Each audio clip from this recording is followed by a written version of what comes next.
Hello students, welcome to the session on RDBMS.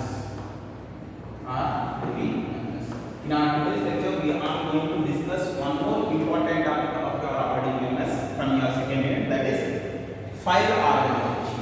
But before going for that, I want to tell you people that whatever the data that you are going to prepare by using DBMS, whatever the database that you are going to prepare, whatever the tables that you are going to prepare, whatever the views, what are the indexes, right? You people will be creating all these things when we are executing the statements. You people will come to know this, right? But before going for that, we need to register that in a relation we are having number of records, right? These records, collection of records must be stored somewhere. Okay. In order to store that, we need to store them in a form of file. Whatever the data that we are going to store, that will be stored in a file. For example, in your mobile, you people are storing this video, are storing some images, are storing some music.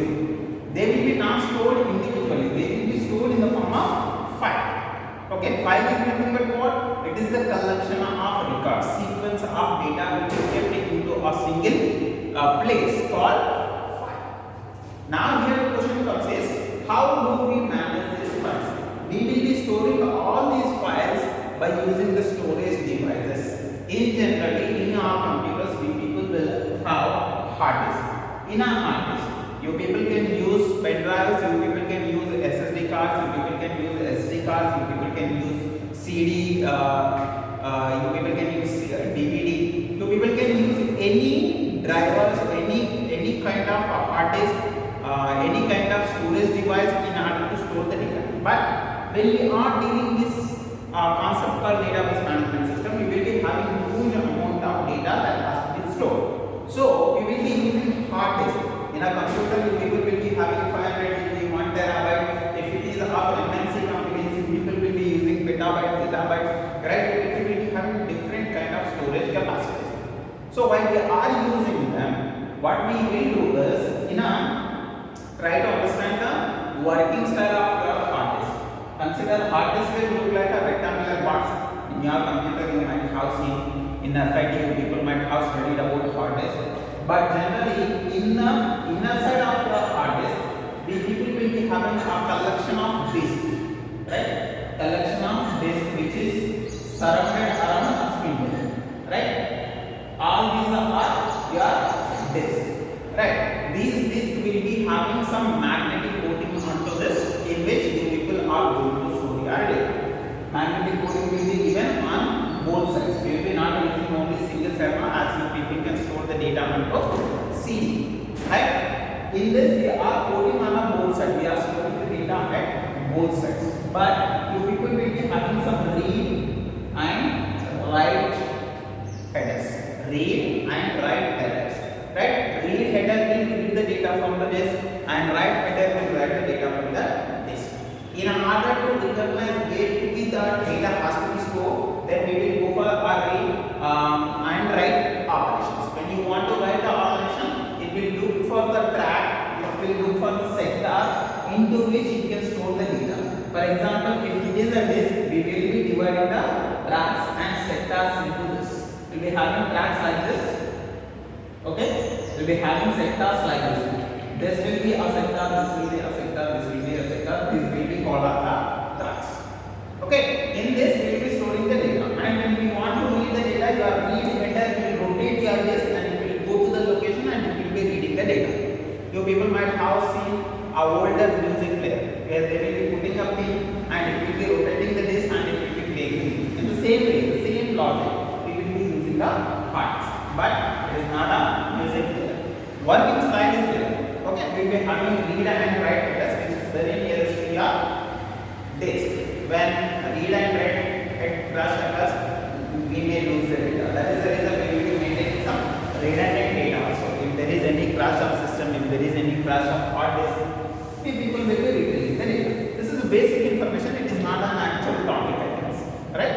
And see, while we are storing the data, we will be storing it in the form of file. These files need to be organized in order to access, in order to retrieve, in order to insert, in order to delete. We need to have some style in which we will be organized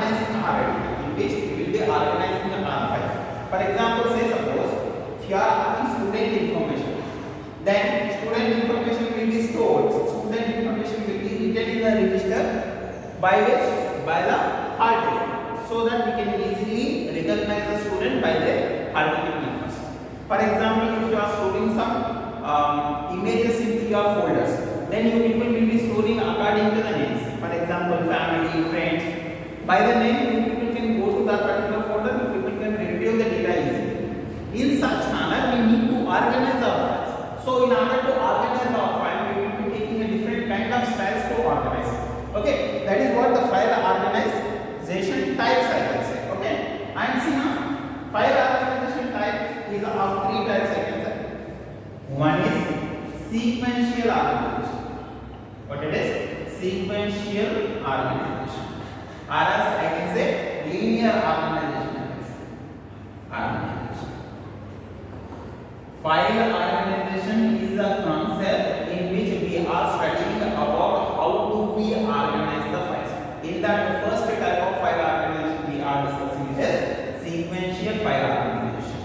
In a sequential file organization, whenever you are storing the data, whenever we are retrieving the data, whenever we are updating the data, we will be following a sequential manner, linear pattern will be followed like this. For example, say suppose on a disk I have stored some data like this A, B, and then it is already stored. So when I want to insert new data into this particular disk, into this particular storage device, then it will try to access the first location.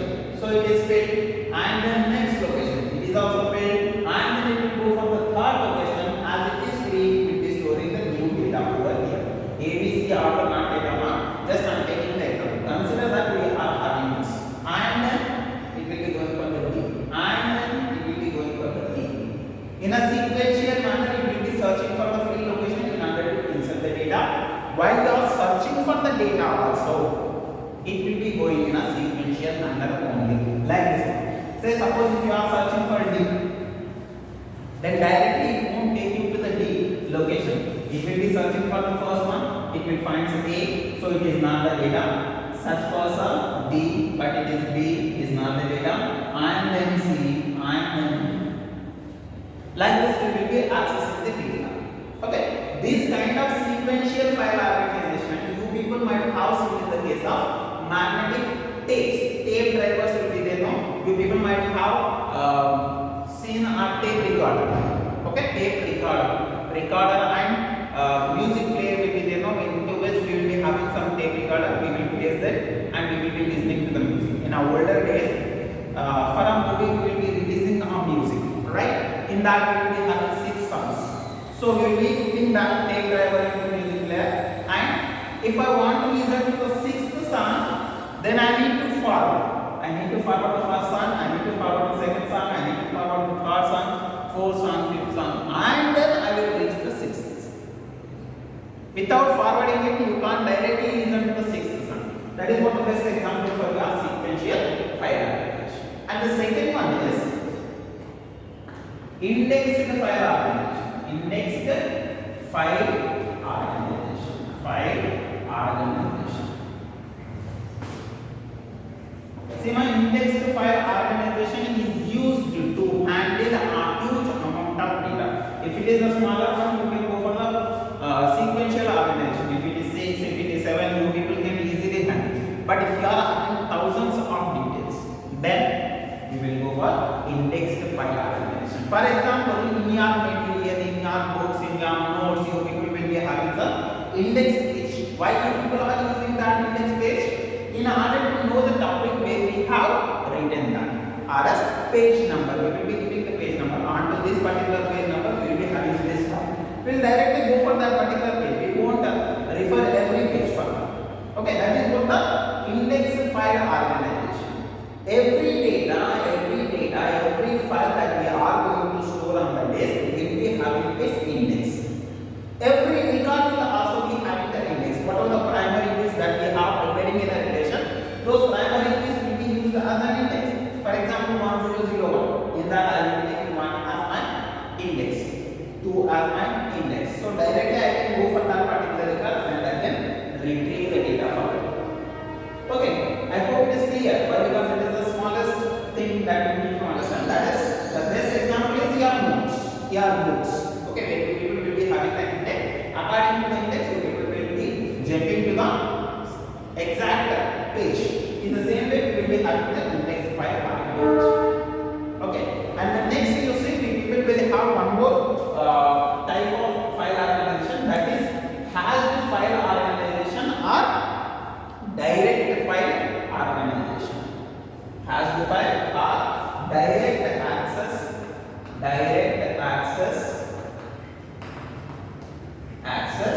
file organization. Direct access file organization. This is a method where we will be removing the concept of maintaining the indexes. Maintaining the indexes is not a small thing. Why? Because you people will be writing the index and you people will be finding the page number and you people will go to the topic. If say suppose within a topic, if we are having lot of topics to be learned, then we people will have index number 1. Within index number, we will be having 1.1, 1.2, 1.3. If you are having such kind of information, then it is tough to maintain the indexes if we are having large amount of data. So in order to not have that, what we are doing is we are going for the direct access. We will be not having any indexes over here. This is used by implementing the hashing function. Hashing function is a kind of function which will be implemented onto the primary keys of your table of your relation, so that that particular relation record will be stored onto a particular location. So directly we will go for that and we will be searching and we will be taking it. Okay, like that we will be accessing the data. And these hashing functions will be of two types. One is static hashing and one is dynamic hashing. In a static hashing function, we will be using a limited space, limited type of memory, I can say, limited kind of memory.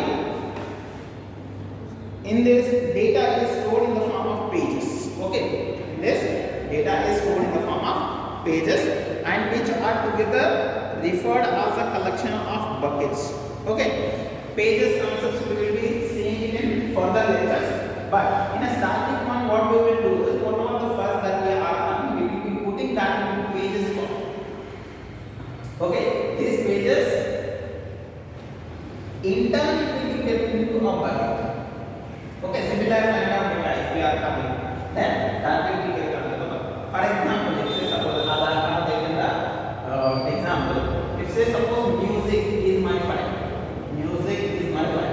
then every movie will be having its own album, then that will be divided into pages. Page number 1 is having some movie, page number 2 is having some movie, and page number 3 is having some movie. All these pages will be kept into some bucket, so that when I want to find music, I will directly go for the bucket. In a bucket, I will be finding those particular pages. Like this, we will be having what? Static functions. But this is limited. Okay, this will be using what? Limited space. It won't change its storage capacity according to the usage, according to the requirement, I can say. Okay, but in case of dynamic hashing, records are stored in the buckets and buckets are dynamically allocated based on the number of records. See, in the static one, we have fixed the size. We have fixed the size, means to say that if you want to have 2 GB, you will be using it. But in case of dynamic hashing, what we will do is we will extend the things if it is required. If it is not required, then we will stop here and we will use the required. Okay, this is the simplest concept one, but you people might have difficulty in understanding the page and buckets concept. You people will be seeing it in further lectures. Consider that page is a place where you are putting the data in a direct access, and collection of pages will be kept in the buckets. So we will be directly accessing the bucket. From the bucket, we will be accessing the pages. That is what easiest concept is. Okay, I hope it is clear. It is smallest topic, but it is very important for the external. Okay, as I already told you people, if you have watched the normalization, it's good. If it is not, just go for them. First 1NF, 2NF, 3NF and BCNF. You people can receive the question in a combination 1NF, 2NF and 2NF, 3NF, 3NF and BCNF. In any manner you people can receive. Along with that, you can receive one more question is, that is file. That's it for now. See you in the next one.